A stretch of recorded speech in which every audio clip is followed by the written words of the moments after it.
The Joe Rogan Experience. What do you think about this whole banning Bossy? Have you got It's retarded. Stupid, isn't it? It's never going to work. It makes me angry. It makes me angry that you're pretending that someone's feelings are hurt because of the word bossy. Also, they're trying to say the word bossy means leadership. It doesn't. Like, I have a few nieces, and I won't say which of them. One of them's a bit bossy. And when I mean bossy, it's not like she goes, okay, you sit over here, we're playing this game here. She's like, don't touch that. That's my toy. She's just a bit of a cunt. Yeah. They don't like cunty, so they're trying to get rid of bossy, which is a substitute for cunty. They're trying to remove themselves from criticism. Anybody who's coming up with that, they're either trying to silence free speech, or they're trying to remove what they think is criticism they faced many times. And it's, a lot of them, like... Where's it coming from? Most likely feminists. Well, what are a lot of feminists? A lot of feminists are very strong women who like being able to tell people what the fuck to do.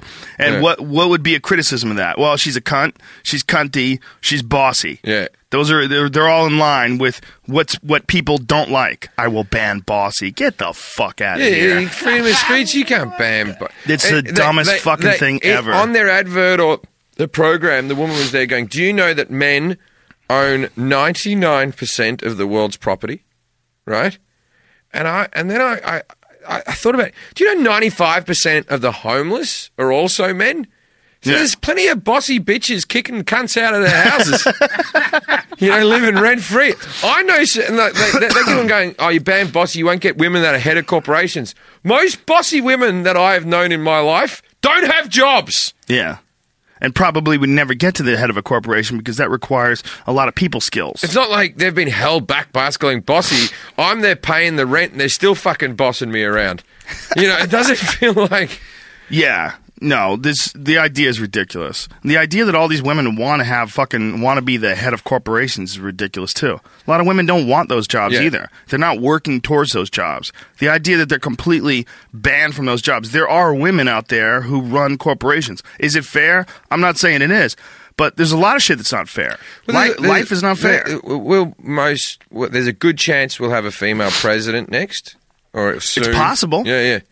There's just very different characteristics that men have and women have. There's very different personalities, almost inherent to having testosterone and a dick that you don't have when you have a vagina. Also, with a woman, and this is nothing against women, when they have a kid, I'm not saying because they take 9 months out of the workplace, although that's probably a problem, but I don't give a fuck.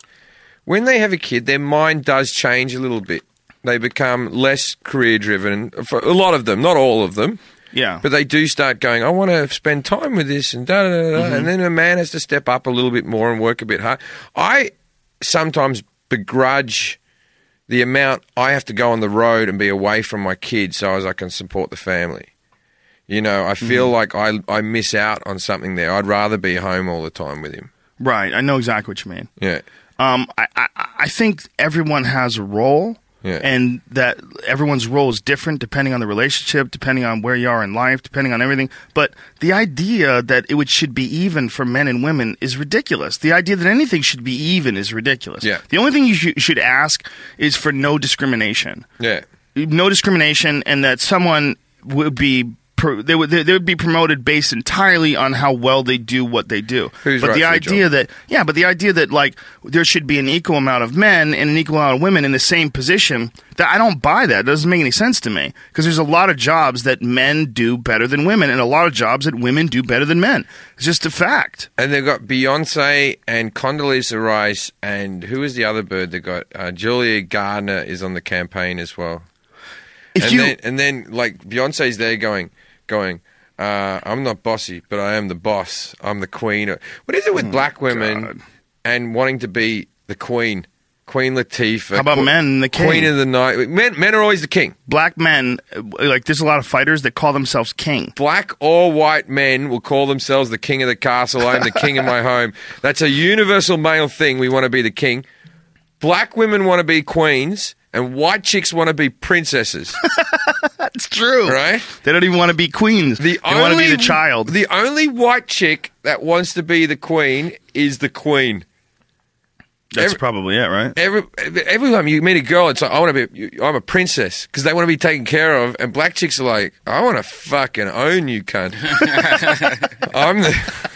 I'm the queen. Well, that was the thing that black men, like, there was a big thing they used to say. It was that we used to be kings. You know, black men used to be kings. You know, before we were slaves, we were kings. Like, that's because in Africa, they only had little villages and they didn't travel very far. It was easy to be a king when the population was 10. And it was you and the other hut, and you're like, I'm Queen Mvusu or whatever, and fucking you go out with your spear and you think, I'm the king of this little... Because still now... They've got guys that are driving taxis in the UK who's like, I'm Prince Adu Baboo, right? And you're like, I'm fourth in line for the throne. And there's so many fucking kings over there. That's hilarious. And it's so true if you really stop and think about it.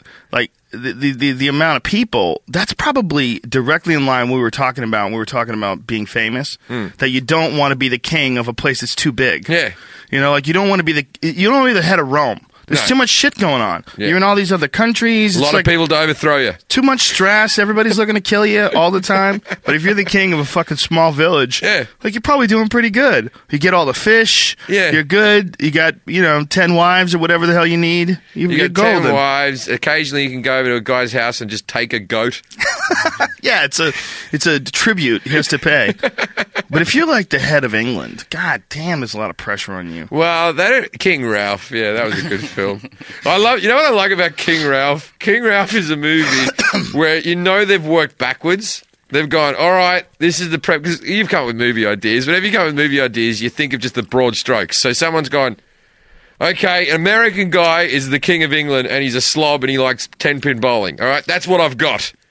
And then another guy's going, how do we get rid of the royal family? I'm thinking, all right? And then one of them's gone, I've got it. They're all standing in a puddle and get electrocuted. Like, they're all similar. They take a photo of the entire royal family at once. They're standing in a bit of water. The camera falls over, light falls into the puddle, and they all get electrified to death. Electrified? Electrocuted. And then, obviously, they go through all the family. They can't find a single relative until they find a fat guy from Milwaukee called Ralph. I don't know if he's from Milwaukee. It sounds like he was. King Ralph.